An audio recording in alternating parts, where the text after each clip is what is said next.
everyone, welcome back to this video. This video is going to cover plagues 6 through 10.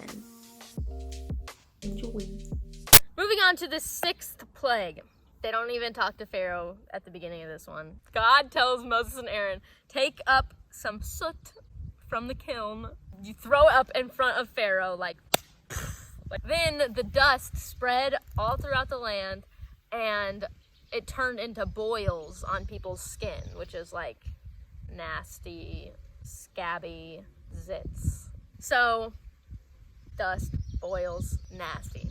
Anyway, Pharaoh doesn't care still. Once again, God tells Moses, go up in the morning, talk to Pharaoh, tell him to let your people go. Well, that doesn't happen. This time, God sends just the worst hail that has ever come upon Egypt. There's a really bad hailstorm. There's like fire and thunder and obviously hail, really bad hail, but it ruins like the crops. You know, it's just not a good time. There was no hail that fell in the land of the Israelites, which is called Goshen. I haven't been saying it because I don't know if I'm saying it right, but it's funny and it's Goshen apparently. Moses just walks out and he's like, ah, yeah. And the hail and the thunder stop. So they go in, they do the whole Pharaoh thing again. He obviously does not care. This time God sends locusts, which are gross. Oh, they also come in and eat like whatever was left over from the hail. Like they eat the rest of the plants and stuff, so that's ruined. Pharaoh becomes very repentant of his sins, and he's telling Moses and Aaron, I've sinned against you, I've sinned against the Lord. He pleads again with the Lord to end this plague, and God does. It says he turns the wind and the locusts, go back to where they came from. But the Lord hardened Pharaoh's heart again. This plague is the plague of darkness. This is the 9th plague. This one I would hate so much because I think that I still have a fear of the dark. This says that this was going to be a darkness to be felt. You know when you just like turn off all the lights and you're like, that. So there's pitch darkness for 3 days in Egypt. Pharaoh's so mad after this plague that he tells them, get out of my face. I don't ever want to see your face again. If I see your face again, I'm going to kill you. And so they're like, okay. Well, I'm pretty sure they go right back. The Lord is going to kill every firstborn Egyptian boy. This is not good. Pharaoh has a son, and everyone has a firstborn son. That's not true, technically, whatever. He says, I'm going to kill the firstborn son from the Pharaoh all the way to the servant girl, and even the firstborn of the livestock, the firstborn male of the livestock.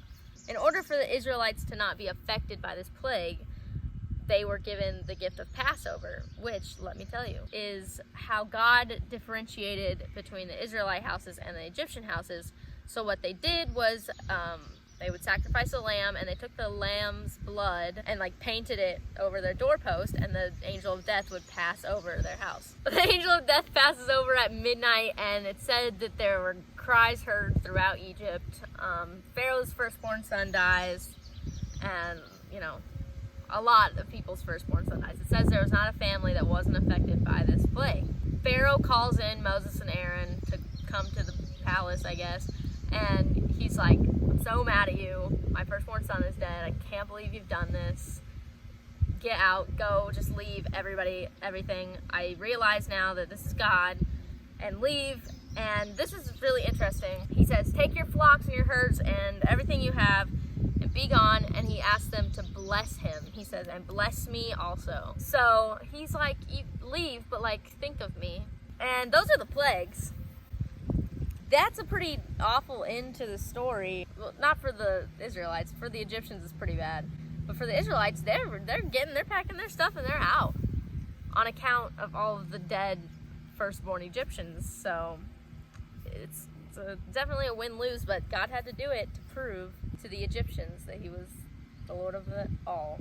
So next time, we'll talk a little bit about how the Israelites leave Egypt, the big Exodus. Everybody been waiting for that. I've been waiting for this one.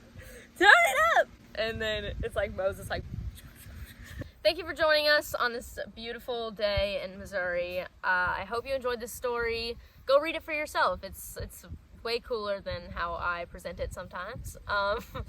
So this week, however long it is until I make a next video, I want you to, you know, soften your heart. Don't be like Pharaoh. And if there's a plague of frogs, just like chill and let it happen. Make sure you like this video and subscribe to our channel for more videos. They're not all like this, but they're sometimes better than this. Follow us on Instagram, Facebook. I'll give you my Snapchat, my number if you want. Wear a mask. I'll see you next time. Let's take a lap. You see this water? Jesus is the living water. Don't leave me, don't leave me, don't leave me. See this tree? Jesus is the tree of life.